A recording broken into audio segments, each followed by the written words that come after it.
Hey everybody, my name is Scott, and today we're going to be solving the longest palindromic subsequence problem. Now, in order to solve this problem, we're going to use dynamic programming. What I'm going to attempt to do is establish a sort of framework that we can use when approaching dynamic programming problems. We're not going to go too deep into the math and how dynamic programming helps, what it's really doing. If you want all the background on the math and the theory, check out MIT OpenCourseWare. Their first couple lectures on it are great at explaining how everything works. It's kind of where I got my start in it. But for now, I'm going to try to keep these videos relatively short. Let's jump into the problem. So, the longest palindromic subsequence. So, what is a palindrome? A palindrome is just a word that's the same forward as it is backwards. So, race car, for instance. Write it forwards or backwards, it's the same word. That's all a palindrome is. A subsequence is just a subset of the letters of the word, such that the letters are still ordered as they were in the original word. The key characteristic here is that they do not have to be contiguous. So for B, B, B, A, B right here, a subsequence would be B, A, B. They're still in the same order, they just don't have to be a contiguous block of characters. Alright, so we understand the problem that we're going to try to solve, and we know we're going to use dynamic programming to solve it. Let's try to set up a plan of attack that we can have in our playbook when we approach these kind of problems. The first thing you're going to want to do when trying to solve a problem using dynamic programming is find a recurrence relation that solves the problem. And I avoided saying write a recursive solution for the problem, because that's really secondary to finding the recurrence relation. Right? The recurrence relation we're going to want to find is really us just doing math. We're going to look at the problem and we're going to try to figure out, okay, if I have a large example of this problem, how can I write a solution in terms of a smaller form of the problem?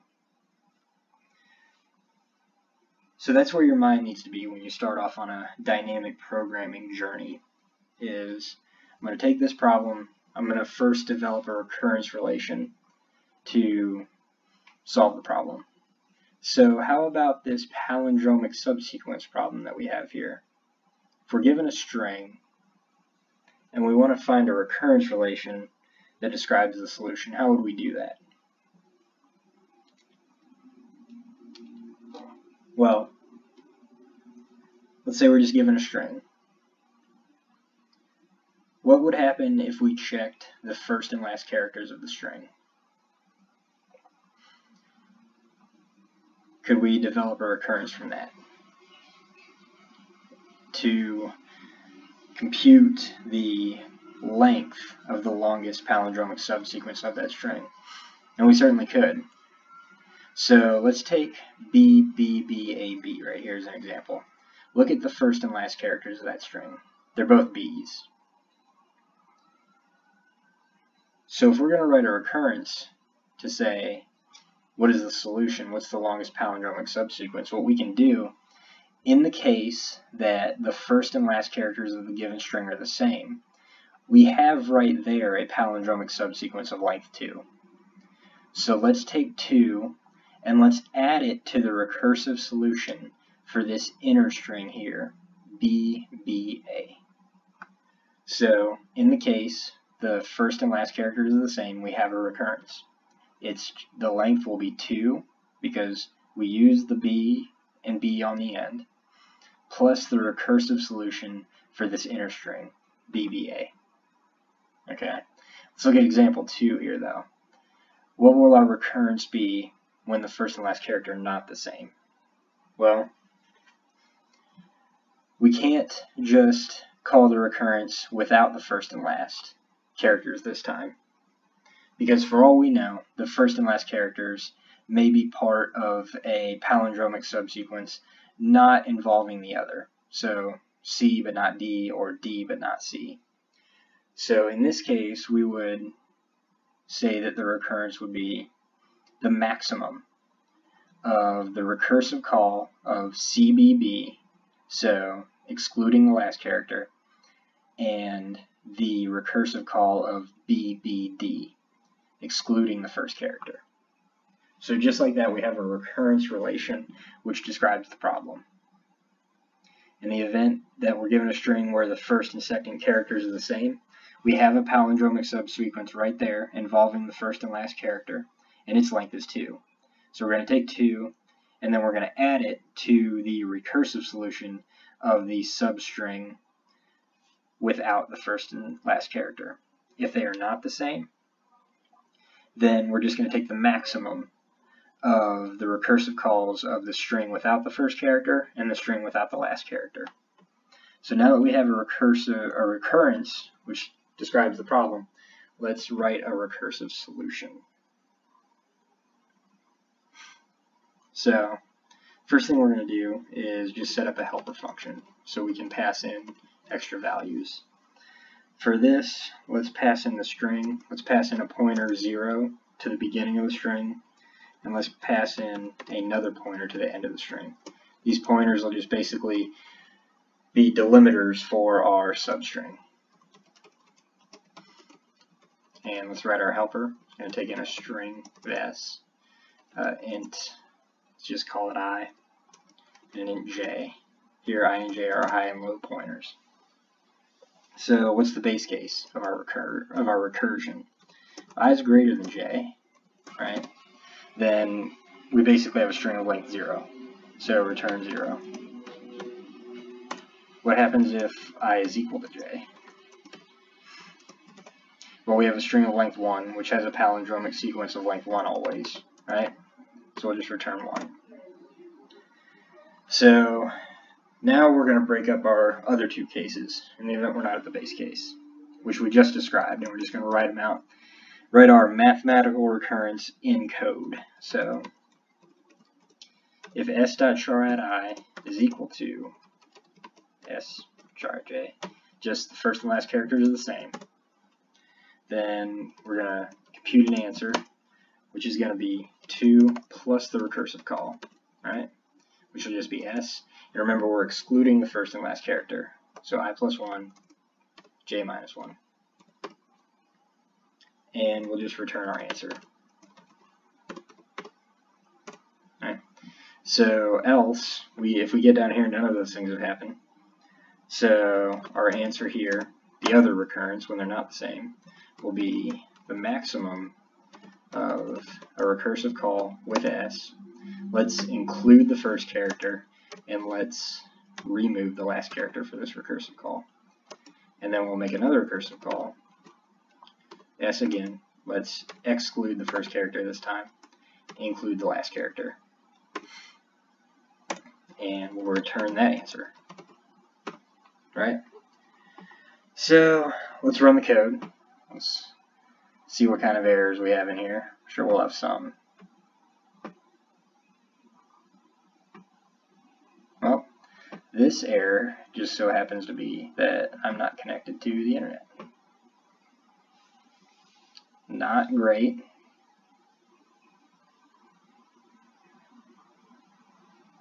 Alright.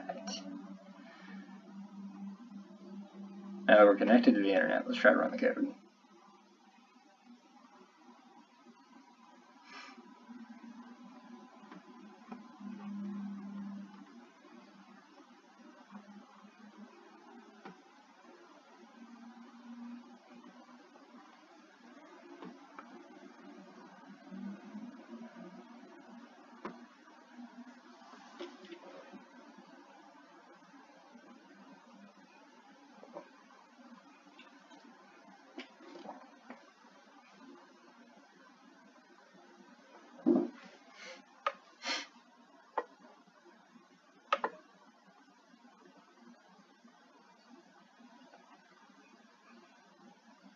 Alright, so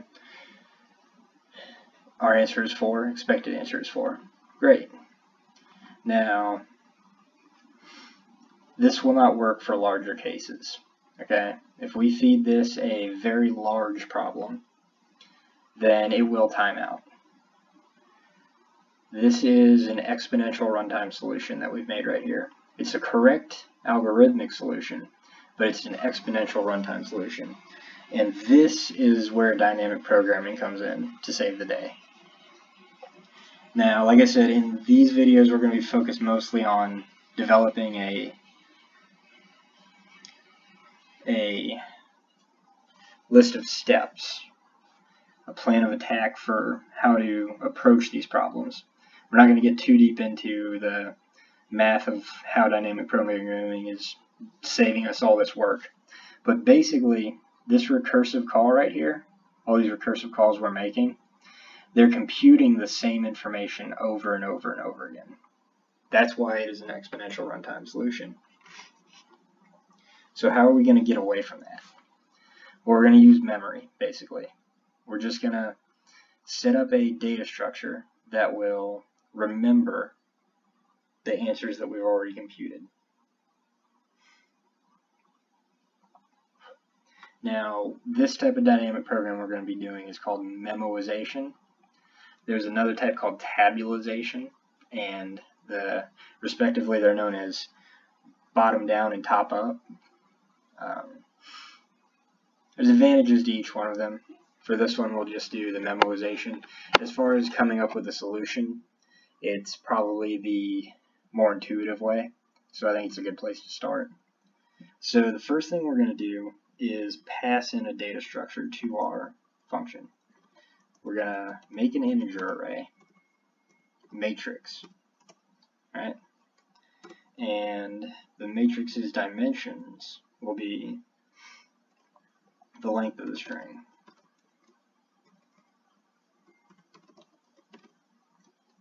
Okay. Now all this is going to do is just be used to remember answers to problems that we've already solved. So let's update our signature here to take in the integer matrix. I always just call it memo. Kind of a way of saying, hey, these are the things that I've remembered that I've already solved. Okay, so now that we have that set up, there's not really a whole lot of work to do. This is what's so cool about dynamic programming, is literally by just using a data structure to remember answers to problems you've already solved, you go from exponential runtime to polynomial runtime. So here's the changes to the code that need to be made. So the first thing we're going to do is say if the memo of I and j is not null, we simply return memo of ij. All this is doing right here is checking memo and saying for this value of I and j, which remember, I is our low pointer, j is our high pointer. Basically, I and j are a ID of a substring in S. So it's saying for this substring of S, have I already solved this problem? If I have, I just return the answer. That's all there is to it. For the two base cases here, returning 0 and returning 1, we really don't have to worry about memoizing those. So all our work comes down to right here. So here, we compute this answer recursively, right? So all we need to do is once we've computed the answer, remember it. That's all it is. We say memo of I and j is equal to our answer. That's it. And then again down here. Now obviously there's some code duplication going on here. If you were going to write this and try to make it clean, you clean this up a little bit. I left it out so each of our cases that we're working through in these recursive calls are explicit and laid out. And that is all there is to it.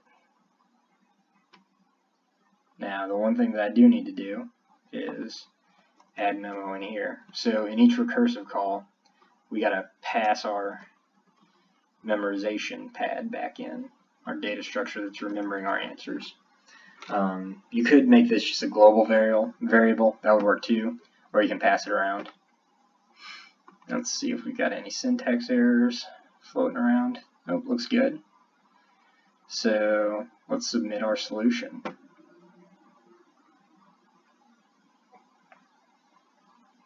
And it's accepted. Great. So, like I said, I'm trying to keep these videos relatively quick. Let's go over the process one more time. All we did was find a recurrence relation to solve the problem at hand. We wrote a recursive solution in code of that recursive solution, which was great. It was algorithmically correct. However, the problem was it was an exponential runtime solution, and if we give the problem a string of any real size, we'll time out. If it's big enough, we'll all be dead before the computer comes back with an answer. So we use dynamic programming, which is a big scary word, but all it means is we added a data structure which remembers answers that we've already computed. And again, we didn't go over all the background of what dynamic programming is doing and when it's applicable. But in this situation, when we were making all these recursive calls, we were computing the same answer over and over and over again. We were doing all this work. All we did was make a data structure, pass it into our function, and the first thing we do in that function is say, have I seen this problem already? Do I already know the answer? If so, just return that answer. No more work is done. So that's all there is to it. My plan next is to set up another dynamic programming video where we can go over another problem and work through a little bit. And hopefully I'll do a background video at some point to go over some of the theory and math that I was talking about, so all this is a little more clear. But in these problems, we just want to set up a plan, a way of approaching these problems, and hopefully almost an algorithm to how to go about dynamic programming problems. So thanks, and I will see you guys next time.